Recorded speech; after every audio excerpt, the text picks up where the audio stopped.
Good morning, everybody, and Happy New Year. Well, Happy Political New Year, that is. And amazing to see a room full of politicos and journalists looking so bright-eyed and bushy-tailed, no doubt, after many festive celebrations. But school is now back, as we all know, and there seems to be a buzz of excitement in the air. Why? Well, it is, of course, going to be an election year. And I think we all get a sense that this is going to be quite an interesting election.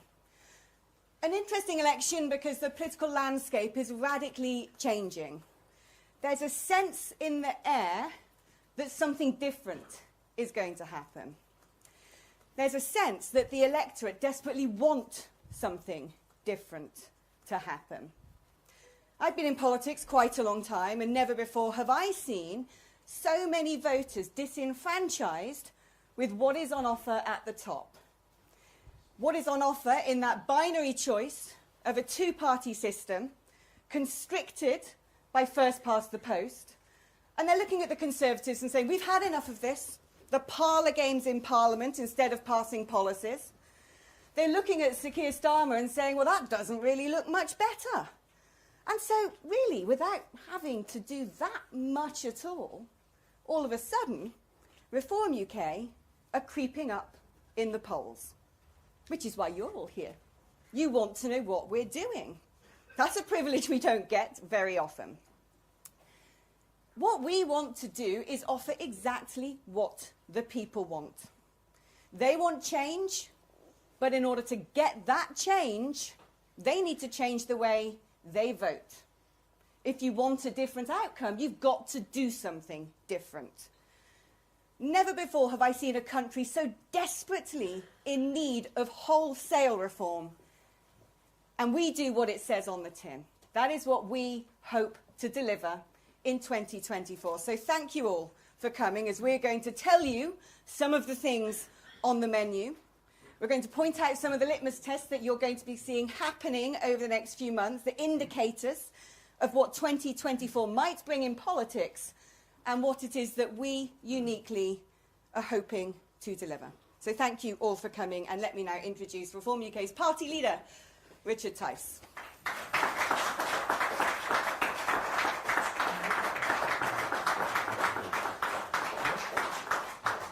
Thank you, Alex. Good morning, everybody, and a very happy New Year to everybody. And of course, at a time of New Year, we want to be optimistic, and it's delighted that so many of you have resisted the temptation to join Sir Ed Davey and the Lib Dems on unveiling a poster down in sunny Guildford, because you want to hear what we're up to. We are optimistic politically because, as Alex quite rightly said, this is an election year. Now, let's be clear. The country never voted that it was ready for Rishi. But I am absolutely certain that the country is ready for Rishi to call an election sooner rather than later. Because I'm also certain, and in fact I'm cheerful, I'm optimistic, that the country quite rightly wants to punish the Tories for breaking Britain. Because that is what they want to do. I think the country wants to punish them, to oust them, and replace them. The question is what we replace them with. Now, 3 years ago, when I launched Reform UK, the Tories laughed at me. They said, why are you bothering? We're getting it sorted. And to coin an expression from my good friend Nigel in the European Parliament, they're not laughing now. No, the truth is, the Tories are terrified. Yes, in the new year, the special pleading has already started. Oh, please don't stand here. Please don't stand there. I'm one of the nice guys. I believe in everything that you believe in. You've all broken Britain. You're all responsible. So there's no special deals. We stand in every single seat in England, Scotland, and Wales. Now, of course, the Prime Minister, he likes his maths. He's a technocrat. He likes to mark things. So I thought we ought first of all to start by marking his exam report for last year, because he stood up almost exactly a year ago and gave us his 5 pledges, didn't he? You remember those 5? Well, let's just see how he's got on. Stopping the boats. 30,000 illegal migrants later, I think we can mark that down as a fail. Growing the economy. Well, the latest economic data shows that actually the economy is not growing. It's going into reverse. It's getting smaller. So we're going to mark that down as a fail as well. Reducing debt, well, he's failed at that as well. So he wants us all to be good at maths. Well, let's just look at the maths. So far, 3 fails out of 3. He wants to cut the waiting lists. Well, it's not gone so well either, has it, Prime Minister? The waiting lists have gone up. So we're going to mark that as a fail as well. But credit where credit's due. He said he would halve inflation, and inflation has halved. So we'll put that down as a pass. So that's 1 pass out of 5, which we all know is 20%. So in any exam that I suspect any of us have taken part in, 20% is a fail. No ifs, no buts. You might want to resit, but in many schools and colleges, if you're that bad, you wouldn't even be allowed to resit the exam. And that's the point. I think the country, the voters will say, Prime Minister, you're not allowed to continue to run the country. You have failed. And the reason that they've failed, we've got a slide here, is because of what they've done to the country. The truth is, the Tories have become like the Labour Party, 2 sides of the same socialist coin. We've got record high taxes, we've got record high wasteful government spending, and yet disastrous outcomes, whether it's in health, whether it's in infrastructure, whether it's in housing, trying to see a GP, everything is getting worse. We've got record nanny state regulations. They've utterly failed to take advantage of the great Brexit opportunity that offers so much promise, and still does, with the right leadership. And of course, the biggest betrayal of all by this government is on immigration. They promised, they absolutely promised, election after election, particularly when we were going to get Brexit done, that they would bring down lawful immigration. And yet they've deliberately done exactly the opposite. They've betrayed the people. In particular, they've betrayed Brexit voters and the working class voters. They've opened the borders to mass, uncontrolled immigration of a scale that this country has never seen before. And both economically and culturally, that is not good for the United Kingdom. The other similarity between the 2 main parties, of course, is they're obsessed with the multi-trillion-pound cost of net zero. The problem is, and Rishi has failed in one of his pledges, you cannot grow an economy with the burden of these 5 key factors. And that's why the economy is doing the opposite of what everybody thought. The economy is not growing. It's flatlining. There's no growth. And if there's no growth, you eventually run out of money if you keep increasing spending. So what's the alternative? Well, the country needs a serious wake-up call. Because the alternative actually is Starmageddon. Starmageddon is a risk near you in 2024. We are facing a catastrophic cocktail of economic incompetence and cultural pillage that would be a disaster for the United Kingdom. Because, of course, in every Labour government, every socialist way, they want more taxes. They want to take more of your money. Unbelievably, they want to get closer to the failing, sclerotic, recessionary European Union. We've just left it, and thank God we have. Germany's in recession. The EU's going nowhere. And yet Starmageddon wants to take us closer to it. They want more government spending, of course. That's what socialists do. They want more nanny state regulations because they think they know how to control your life better than you do.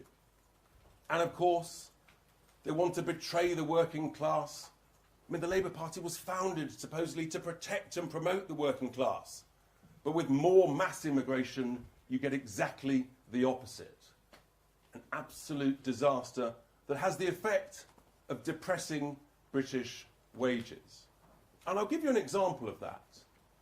In the fast food delivery business, all the big fast food companies, they are complicit in allowing massive illegal working, huge illegal working, which is depressing wages of decent British working class people. And that is wrong, but that is the betrayal of the Labour Party. And of course, they're even more obsessed with net zero than the Tories. You cannot grow an economy under this burden. It's never been done before. Now, Jeremy Hunt, the other month, he was sort of celebrating when you had growth of 0.1 or 0.2%. For heaven's sake, man, that's feeble, that's pathetic. I remind people, in the 80s and 90s, the country was growing at 2.5% to 3% plus every single year. We're lucky if we grow at all. And here's the point that nobody's talking about enough. The deficit this year, already at almost 120 billion, is likely to end up by April at 150 billion pounds a year. If you have no growth and you keep spending more than you earn, then next year it'll be between 150 and 200 billion pounds. And eventually the bond markets say, we're done. Enough is enough. No more. You've run out of cash. You've run out of money. You're bankrupt. That is where Starmageddon is taking us, with these key elements. And it is a catastrophe, an absolute cocktail of catastrophic incompetence. So we're crystal clear. Only Reform UK, with our policies, can now save Britain. The key thing is, we've got a cost of living crisis. The fastest and best way, the most helpful way to deal with that is, as I've said before, exactly a year ago, I said you've got to make work pay. You've got to lift the starting point at which anybody pays any income tax from 12.5 grand to £20,000. That frees up 6 million people from any income tax at all. Net, it's about 30 quid a week. That is a significant difference to millions of households. Of course, there's lots of other taxes we need to cut as well in business, and also things like fuel duty. We should be cutting 20p of every litre of fuel. That will make a huge difference to individuals and to small businesses. And it's brilliant that our fantastic London mayoral candidate, Howard Cox, who's here today, he of course has been the champion of freezing fuel duty for many years. We've got to cut the wasteful government spending. It's off the scale. All of us in our households, small businesses, we're looking at our budgets and we're saying, we've got to save 5 quid in 100 without affecting our products, our frontline services, while still paying the bills. If you do that in government, every single manager of every quango, commission, department, council, it soon adds up. Yes, it's well north of 50 billion pounds a year. That's what's got to be done. And of course, you've got to take advantage of the great, brilliant opportunities from Brexit. You've got to cut thousands and thousands of daft EU regulations. The Tories, once again, they promised it. They even got a little bill together to get rid of 4,000 regs. And then the Prime Minister cowardly, feebly bottled it as he cozied up to Ursula von der Leyen. Hopeless. If you're going to do something like Brexit, for God's sake, do it properly. On immigration, we've got to freeze non-essential immigration. One in, one out. That is what the British people vote, I believe. That's what the people want. The British people never voted for mass immigration. And finally, we've got to scrap the totally job-destroying trillion-pound cost of net zero. Just that alone will make people better off. That alone will ease the cost of living crisis. I talk about the betrayal of Labour against the working class. Net zero, every week, every month, is destroying thousands of skilled manufacturing jobs, steel jobs, automotive jobs. They've betrayed their own people. Only Reform UK Now is the party of the working class, who will stop mass immigration, who will scrap net zero, who will help solve the cost of living crisis. And if we do these things together as a nation, as Alex quite rightly said earlier, if you want change, you've got to vote for it. And if the country votes for this change, then the result will be a high-growth, dynamic economy where all of us feel a great deal better off. Now, we're making great progress. We're going to be ready whenever the election is called. We've got our sort of spring rally. We're bringing it forward a bit, spring, on the 24th of February in Doncaster, so that we're ready, announcing all our hundreds and hundreds of candidates. We're almost there. We're approaching 500 approved and allocated, hundreds more applying as every day goes by. So we will be ready. But the first election is actually just a few weeks away. Yes, there's going to be a by-election in Wellingborough in Northamptonshire, and I'm delighted to say that we have selected our candidate, fantastic, brilliant candidate, who's here today. I'm going to invite him to the stage. He is none other than my joint deputy leader, Ben Habib.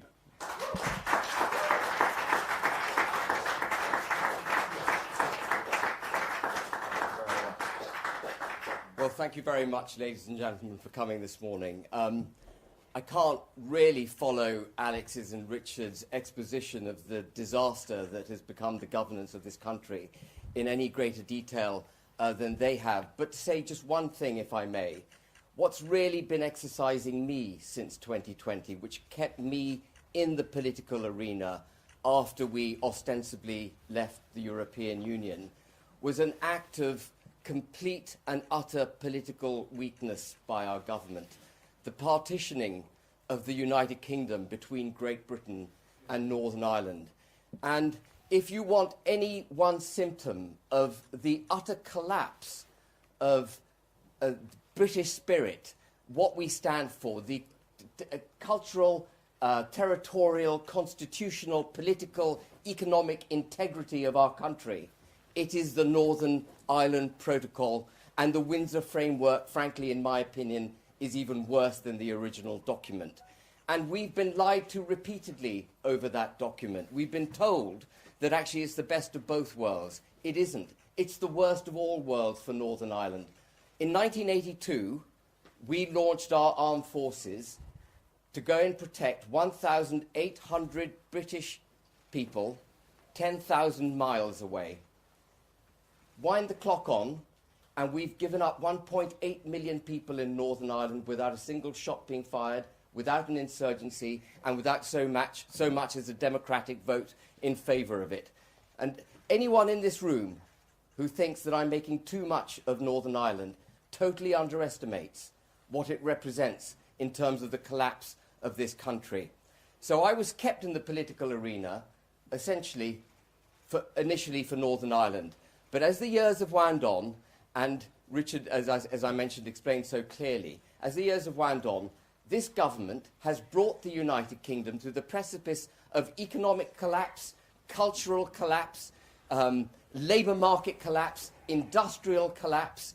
You name it, we are facing that problem.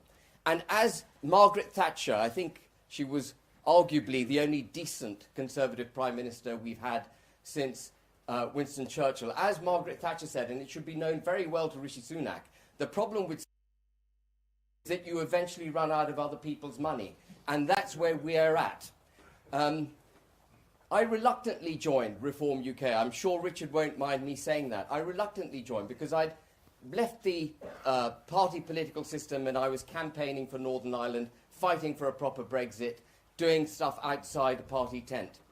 But I was drawn in eventually to Reform because the only way to make an impact, ultimately, in a democracy is at the polls, in an election. The electoral impact is the only thing that matters in Westminster. And my initial aim, as some of you may recall when I announced my joining Reform UK in March last year, was to obliterate the Tory party. They've beaten me to it. And, I take the position extremely responsibly. And the reason I'm standing in Wellingborough is because it's not sufficient anymore simply to defeat the Tories. We have to lead the way. Reform UK has to lead the way and get seats in Parliament. We don't need to get many seats, but if we can get a dozen or more seats in Parliament at the next general election, and a lot of you will be rolling your eyes thinking, oh yeah, fancy chance that. But let me tell you, the political environment is extremely febrile. People are extremely upset. No one thought we'd vote for Brexit, but we did. In fact, there were 4 plebiscites in favour of Brexit, and I think the political sands are shifting in a way that they haven't shifted for years. And it is incumbent, therefore, on Reform UK not to be just a destructive force, but to be a constructive one. And I intend to give Wellingborough by-election the best swing of my bat, and if I am elected, I will stand in the Commons and hold this wretched government to account to the very best of my ability for the people of Wellingborough and the great British people. Thank you very much.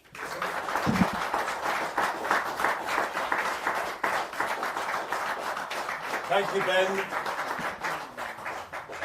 Bullish talk as ever. Now, before I talk about, take some questions from the media, obviously many of you want to know what in this election year are Nigel's plans. He's back from the jungle, he's recovered, hopefully the stomach is in better shape from the travails of the Bush Tucker trials.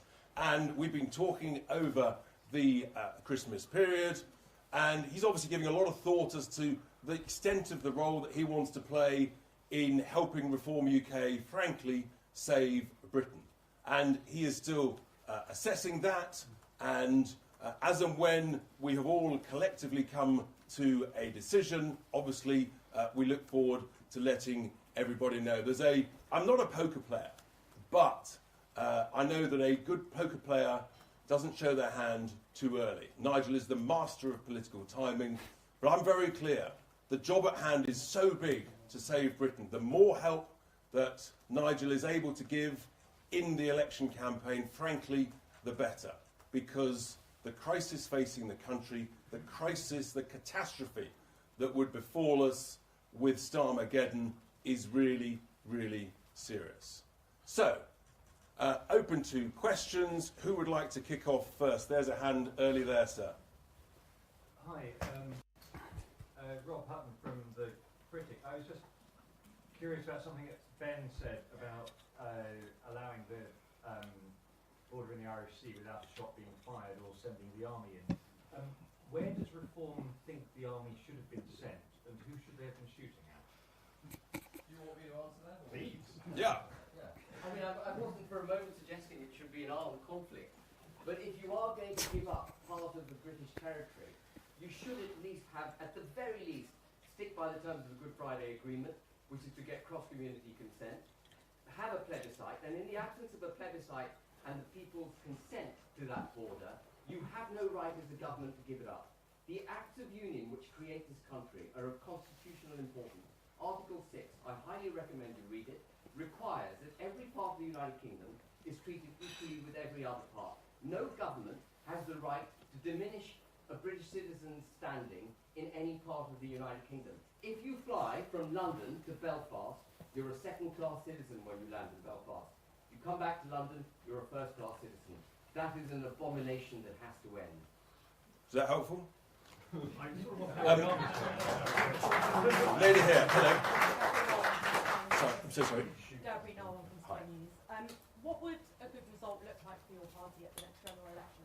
Oh, we're very clear. I mean, we need millions and millions of people to vote for us to help send a very clear message to help save Britain and to avoid the catastrophe of Starmageddon.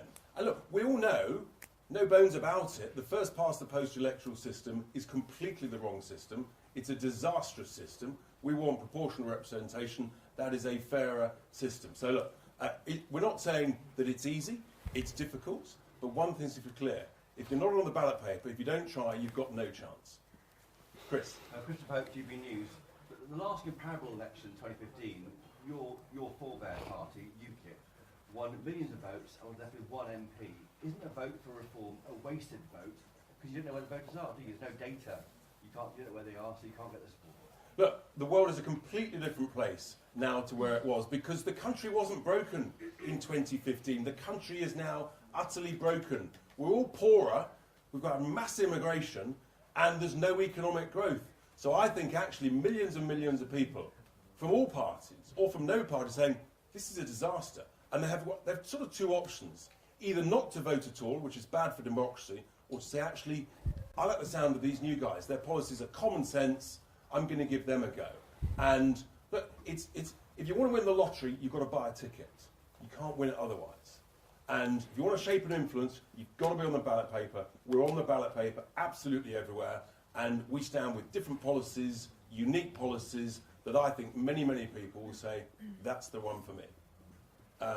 Lady at the back there. Hi, I'm Claire from the Daily Mail. Hi, Claire. You've warned about Starmageddon, but isn't the best way to get a Labour government for reform to stand in every seat? The question was, is the best way to get a Labour government for us to stand? No, the best way to avoid Starmageddon is for everybody to vote Reform UK, because only our policies can save Britain. And if we do that, we avoid the catastrophic cocktail of Starmageddon. Over here, sir. Hi, Christian from the Daily Express.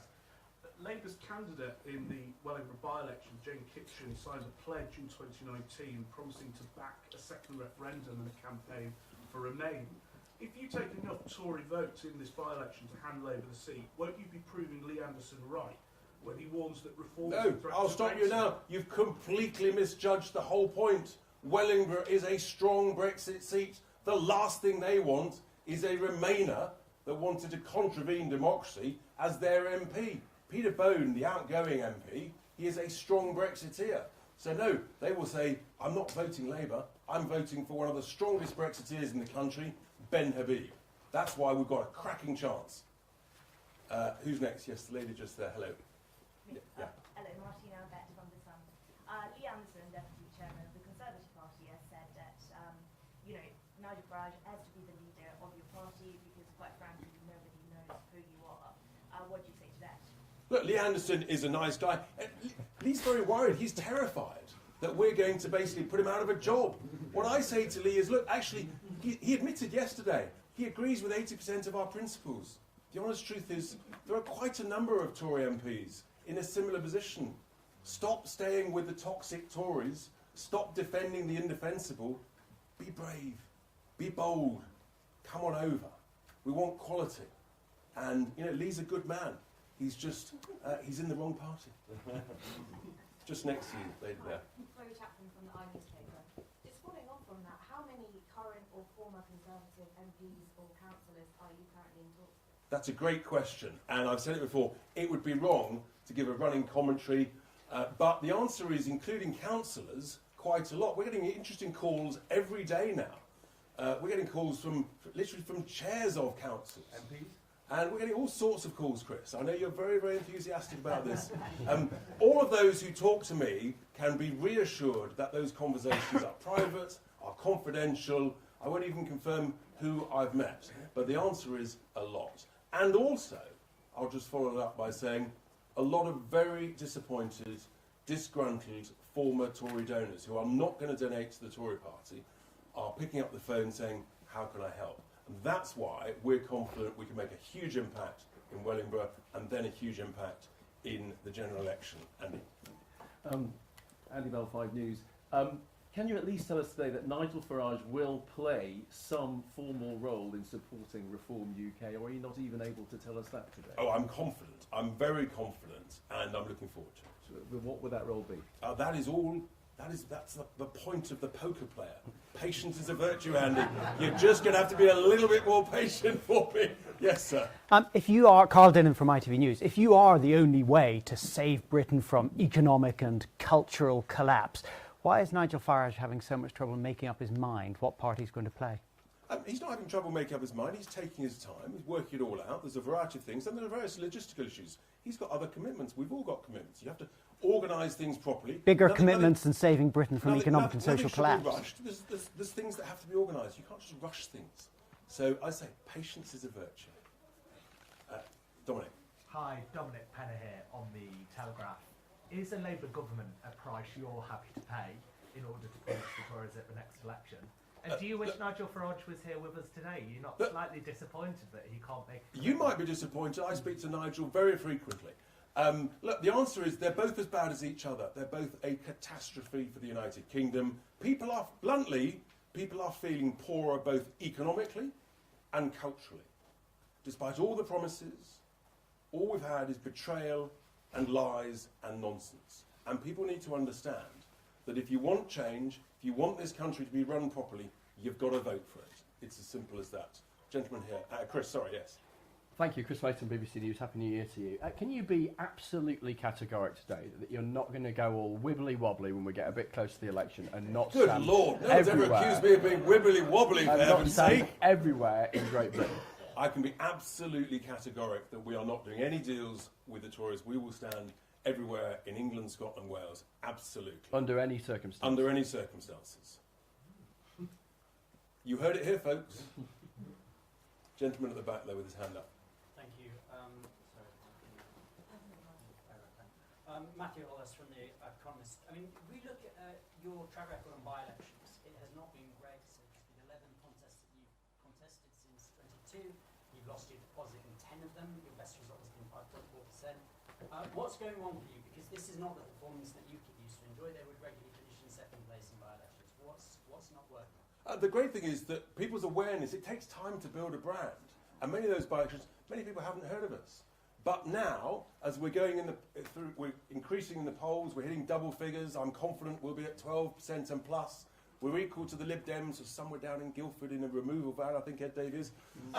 We're heading north, and so more people are aware of us. Thanks to your good selves, people are writing about us, broadcasting about us. People say, who are these folk? They look at it and they say, actually, that makes sense.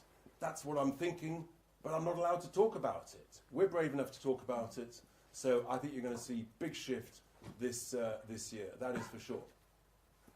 Lady just here, we had that high. Helen Hodnott, LBC. You say you want a one-in, one-out immigration policy, but how will you address the labour shortages in the country? The population of the United Kingdom has never been bigger. It's never been bigger. And the quantity of people, over 5 million people, on out-of-work benefits. We're not short of people in this country. We're short of a willing labour force. And the reason for that is, for too many people, as I touched on, work doesn't pay. We've got to make work pay. That is why our key economic policy of lifting the starting point for income tax to £20,000, that is a massive, massive difference. That will get many people back into work, it'll help the cost of living crisis. And here's the thing. Big businesses relying on the sort of the addictive drug of cheap overseas low-skilled labour rather than training up our own people, I think is an abomination. And I think they should be ashamed of themselves. We've got to train our own people and we've got to get them into work, motivate people and make work pay. That is the key thing. And if you look at the numbers, about 400 to 450,000 people leave the country every year. They emigrate. So you can welcome in what I call smart immigration, where you've got genuine shortages. And yes, we've got shortages in healthcare. But equally, we've got responsibilities to those in developing nations. If they're training their own people, it's not morally very ethical, is it, for a developed nation like ourselves to then steal many of those people, train our own people. That's what we should be doing. I've got so many asking questions. I hope you're... We've got one more to the other questions, so we'll close up now. I'll take one more from the lady who's been very patient. Thank you so much. So Nigel Farage has said he could be Tory leader by 2026. How would you feel if he ditched reformed and rejoined the Tories? I think you can be very confident that Nigel is committed. He's our honorary president. I mean, we could just take away the honorary title and call him President Farage alongside a possible President Trump. I mean, I think the country would be rather excited by that. Would you be disappointed then if he did rejoin the Tories at any point? Am I abolishing the monarchy? Not at all. So I think we're done, everybody. I think there's some one-to-one interviews. But look, thank you very much indeed for being here, for your interest, and look forward to speaking to some of you, many of you, individually. Thanks very much.